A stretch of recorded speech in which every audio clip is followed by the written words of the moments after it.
Aloha, I'm Kala'i Miller and welcome to Home is Here. On this episode, we explore the world of Hawaii walls. Artist Jasper Wong started the Mural Festival in the Kaka'ako district of Honolulu in 2011. And for more than a decade, his friends and peers breathed new life into a once forgotten neighborhood.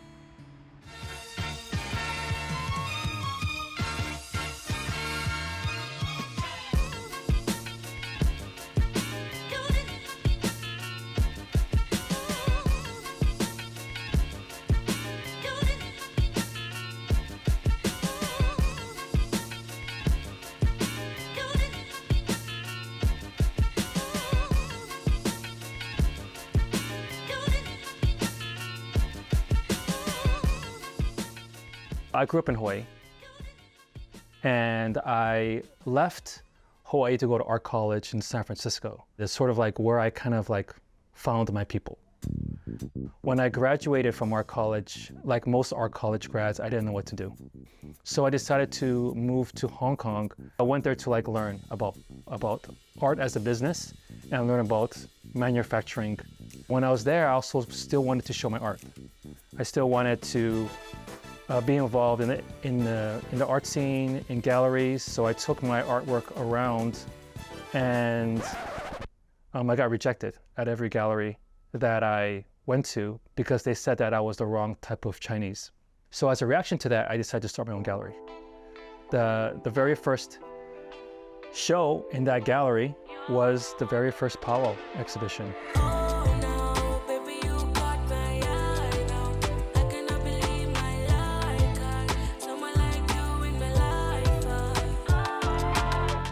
I wanted to showcase like local artists, not to showcase artists based on how well they can sell, remove the financial side of it. You know, back to doing art for art's sake and doing it for the love of it.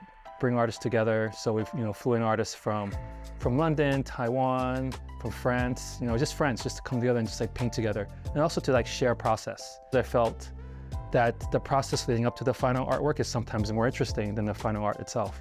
You can see the artists' trials and tribulations, their struggles, their problem solving, their figuring it out, finding solutions. I always felt that process is very beautiful in art. And from there, decided to bring it to Hawaii, bring it to my hometown. And a big part of it was really also trying to bring art back to the people. Oftentimes the art scene, or at least galleries and museums, can feel or seem elitist, and the general population don't go to them because either they're priced out or they don't feel like they'd be accepted in those institutions. And so if you take art back to the streets and turn neighborhoods into open air galleries, then we're giving art back. And it returns back to the people, that the artwork becomes, the murals become fabrics of those communities, becomes a part of their lives. When we first named it Powwow, it was inspired by comic books. So it was like Pow and Wow. It's sort of like the old Batman, Adam West shows where like you'll see the sound effect like in comics. So then Pow was like a punch in the face, right? So that's how I saw the impact that art had on a viewer. So it's Pow, and then Wow was sort of the reaction to that. But Powwow Together is a Native American ceremony to celebrate art, music, culture, people. And I was like, that's perfect, because that's what we want to do. We want to celebrate art and music and culture, and we want to celebrate people, and we want to bring people together, like a powwow. Like that was sort of the intent of the name initially, and that's why we also sort of added the exclamation mark, so there was sort of more of a separation between Native American powwows, but there was also a lot of people that felt like it was appropriation and felt like we were taking away from Native American powwows, and so out of respect for them, we changed the name. And that first year was hard. It was hard raising enough money to do an arts project. When trying to reach out to sponsors, a lot of sponsors felt that art projects and art events weren't good vehicles to promote their brand. So no one wanted to fund it. No one wanted to support it, unfortunately.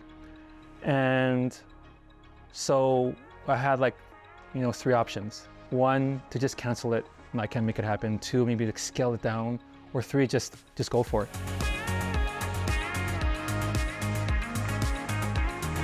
So I kind of picked the latter and I pulled out my credit card and paid for everything. I bought all the flights, bought all the paint. I was lucky enough to like meet different people to help sort of cover some or like provide spaces for the artist. And also like that's when I also connected with Kamea Hadar, who I went to high school with, to provide a place for them to stay at because we didn't have a hotel sponsor. So they stayed at his family's home in the North Shore. And then Kamea became a big part of the festival over the years, becoming the co-lead director. But we just pushed for it and made it happen that first year. And that first year was also, we did like the first mural. That was a part of that project, and that's when everything kind of clicked. And the following year, we did like around 12 murals, just went around the neighborhood door to door asking, and people really were against it initially. There was a lot of stigma associated to the type of art that we're doing, or even like public art, outdoor art. They felt that we would be vandalizing and destroying their community. But the exact opposite was true. It kind of brought the neighborhood together, and it changed everything out there in Kaka'ako. And in Kaka'ako, it's like hundreds and hundreds of murals out there now, over a pretty large footprint. And Kaka'ako shifted. What happened was people tried to find the artwork. They were drawn to it. Not just people in Hawaii, but people from all over the world would come. And it created foot traffic. And the foot traffic and the art and the murals made it feel more vibrant. And it made it feel more alive, and also made it more safe.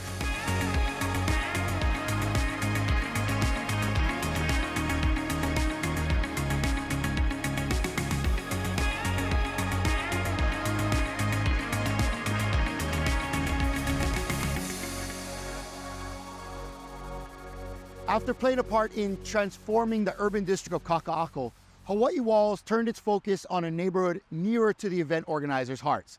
The Kalihi district in Honolulu is one of the most underserved communities on Oahu, and the Palama settlement is at its heart. The community center has been a sanctuary for Kalihi residents for more than 100 years, and is now the home of more than 75 murals by renowned local and global artists. And I said, well, like the fact that people don't care about Kalihi is the reason why we should be doing it there. A big part of planning for this one was trying to integrate myself and be more a part of the community and talk to people. And so I started doing work at like Palama Settlement, teaching there.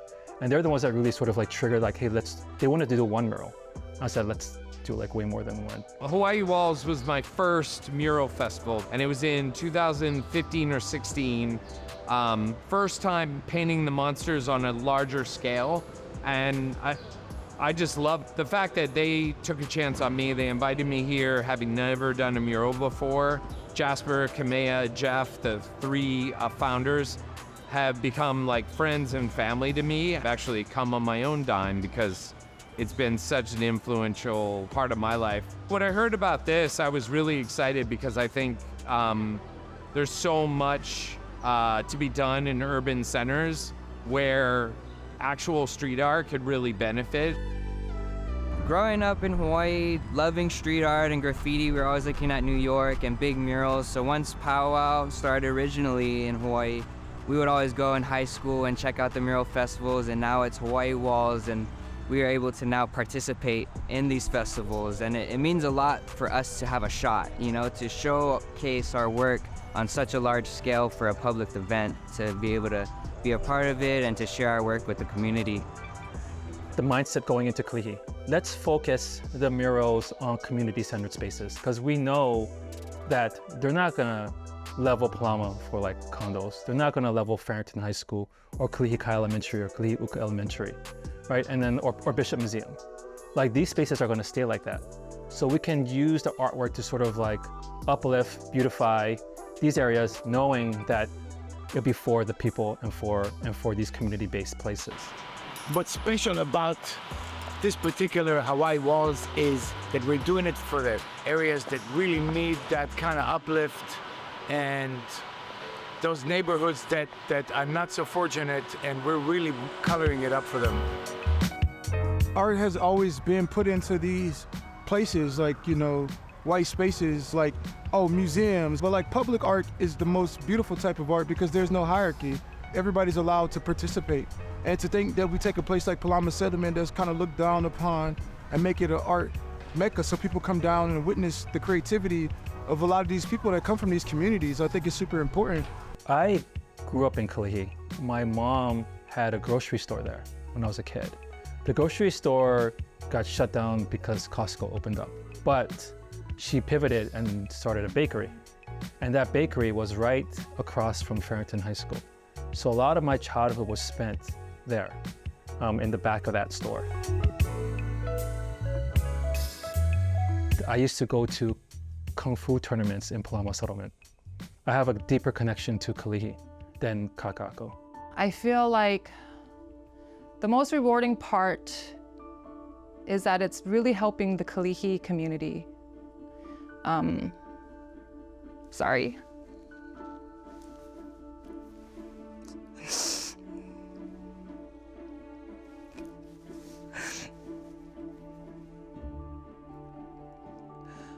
So my family didn't come from Kalihi, but we grew up very poor. So we worked really hard to make ends meet. A lot of my friends when I was younger is from Kalihi. A lot of my time was spent with my friends in Mirror Rights, just hanging out in the parking lot in a park. We do have like red line districts here. They do exist. You see it when you drive. Like certain districts have more funding and support and others don't. And Kalihi is one of them. But Kalihi has a stigma, unfortunately. When I brought it over to people like, hey, I want to do it in Kalihi, I really want to support Kalihi, people would ask me why. They said it's dangerous, it's shady, they won't accept you there, you do murals there, they're going to destroy it. Like, they don't want you there. Just being there and talking to the people there.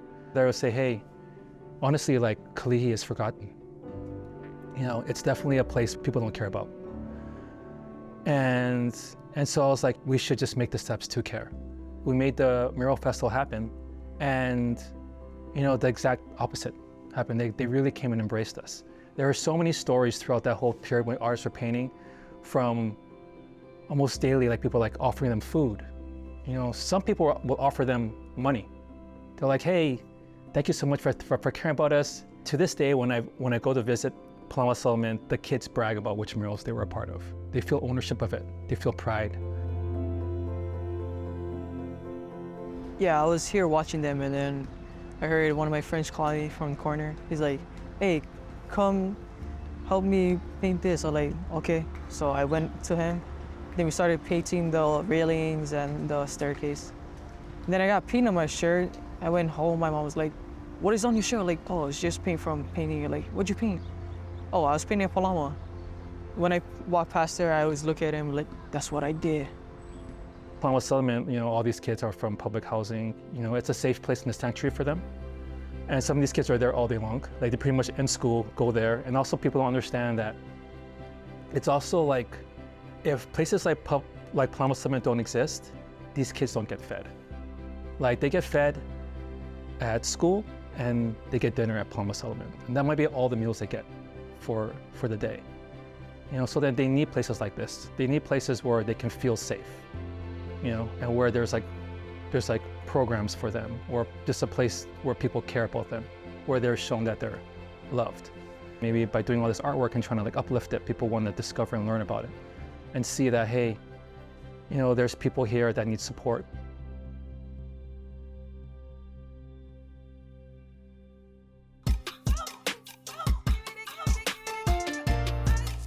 I really believe that street art in and of itself can bring a lot of joy to communities where it's gray. It resurfaces some of the best parts of like humanity, I think, to have a bunch of artists here. And the fact that they can see us paint it in front of them gives them such ownership over it. So when I first came here, it felt like plain, and like the walls were kind of ugly. And then when the paintings came, it felt like not plain anymore, and it looked really nice to see color. It's nicer now because we get to look around at these beautiful paintings. My work especially resonates so well with kids that I'm hoping that they're gonna eat in front of here, they're gonna play in front of here, they're gonna learn in front of here, and these guys are all gonna kind of watch over them. Growing up, you know, looking for spots to do graffiti, we're always looking for the most visible spots, the famed spots. And this gym always been on my radar, you know. Never got the pleasure of hitting it illegally. So fast forward 30-something years later, to hit it legal, the feeling is just unreal, you know? Super blessed. I'm helping Slick paint this mural on this, the large wall in Palama Settlement. So Palama means a lot to me. I grew up kitty corner to here, right over there in the housing, impoverished housing, you know, low income, really rough neighborhood, tough kids, talented and tough kids. And this was our outlet. I played Pop Warner football here. You know, we would come over here, we would learn how to be coachable, which means you learn how to be teachable, and to come back here and give back in any way is huge for me because it played such a big role in my life.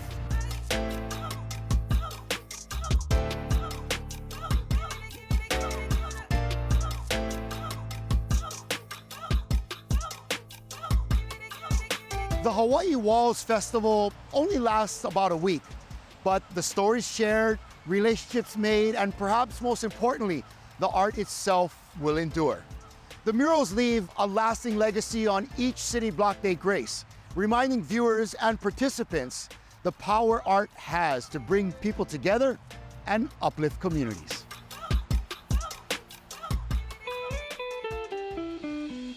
Day 4. Is it day 4?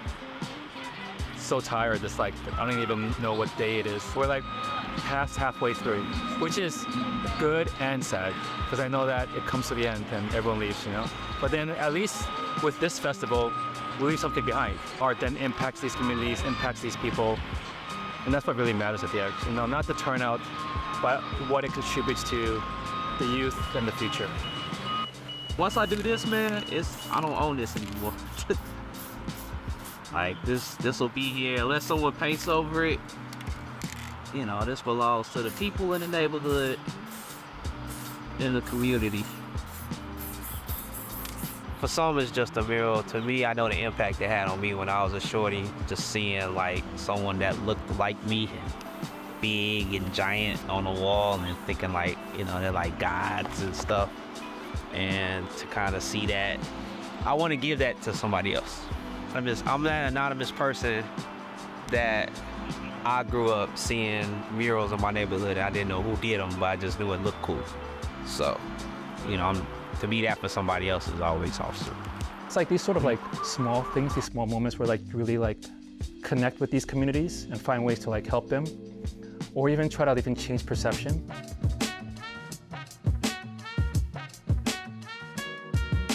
It's my signature book from, I believe, 2015 or 2016. From the very first page, I have tons of art and signatures from a bunch of, tons of artists from this powwow or Hawaii Walls event. Oh, right on, bravo. You still have that. Mean. Wow, when is this from? What year is this? Probably like 18 or 19.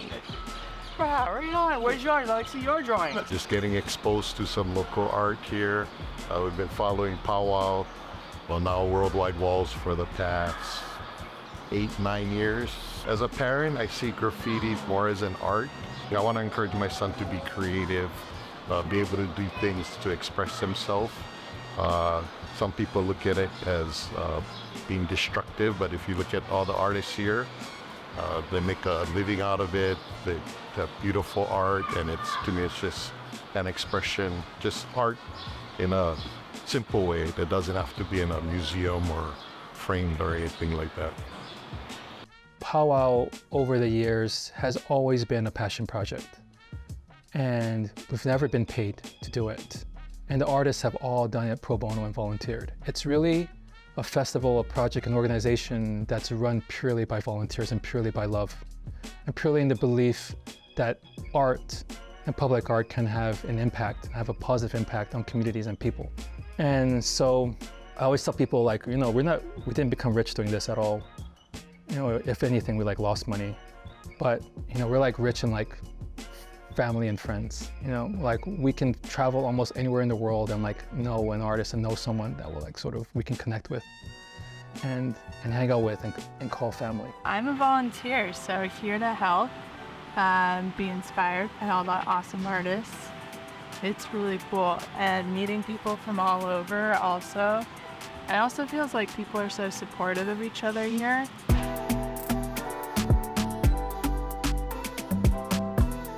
Everyone's so proud of what, you know, awesome pieces everyone's made. It feels like a lot of the artists are just happy to, you know, talk story and just share their experiences, so for sure. Met this guy named Elmer, born and raised out here, went to elementary school across the street, and literally pulled up and was like, dude, he's like, when I saw the corner, he's like, I got like goosebumps. So he was so excited, invited me over to his house, like bring 20 people if you want, have a barbecue and some of that, you know. You know, like that was the highlight. But you know, like I said, just engaging the public. That's why I think a lot of us participate in this event. Oh, the painting now. Oh my goodness. Oh, thank you. You've been at it. I know, I'm so excited. Hi.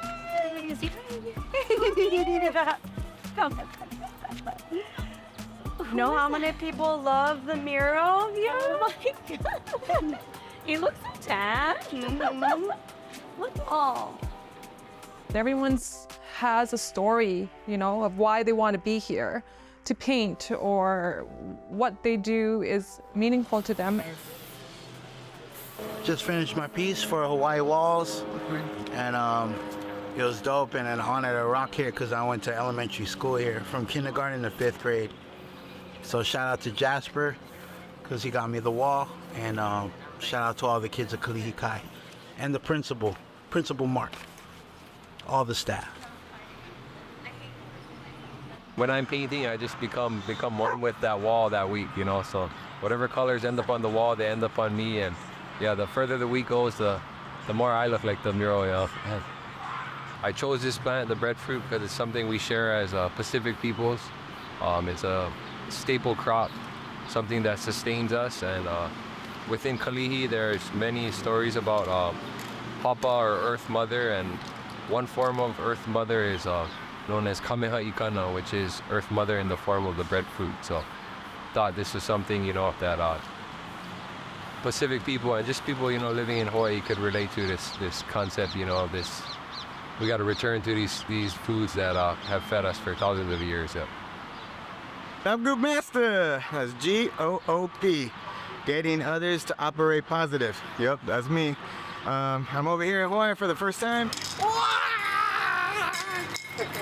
There I am. I'm having such a great time. Thanks for everybody and putting me in an awesome space. I'm tired from jumping around. Working with my partner, with my wife, Roxy, we've been working together as a husband and wife team for like 10 years on murals, and we both have like different strengths and we complement each other on those strengths, so it's a pretty good team effort.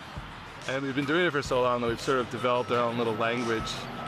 When we think about our work, we're keeping in mind the intersection between sustainability and play. So how can we think of this kind of sustainable, eco-friendly, futuristic world? But we don't want it to be boring or to hit people over the head with you know, doomsday scenarios or anything like that. Like, we want the future to be fun, right?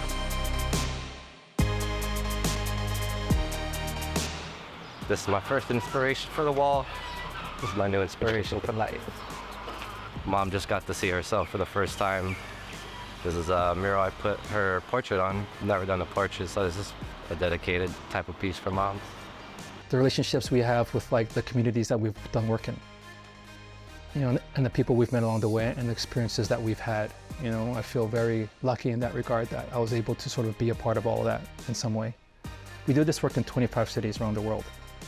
So, I've met a lot of people over time, and I've had a lot of amazing experiences because we just all believed in the power of art, and we all came together, and we're all just like these like-minded, passionate individuals, and we just wanted to go out and make it happen. The most rewarding part of working with Worldwide Walls is that the intention is just so pure. Like, we are just trying to make the world a better place. We don't get a lot of money. We raise it per year. And when we raise it, we max it out. There's about 70 plus murals. It doesn't have to be that big, but Jasper's heart is just as big as the festival. If we're able to sort of provide these opportunities, provide these experiences, like the ones that the kids were experiencing also at Palama Settlement and at Farrington, then that makes it worth it.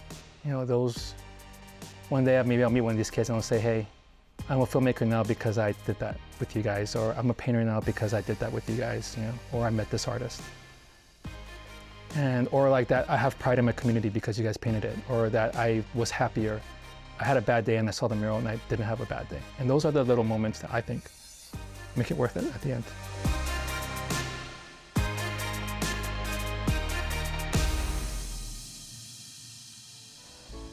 Mahalo for joining us. Please visit pbshawaii.org or the PBS Hawaii YouTube page for past stories and some exclusive digital content. For Home is Here, I'm Kala'i Miller. Ahui ho.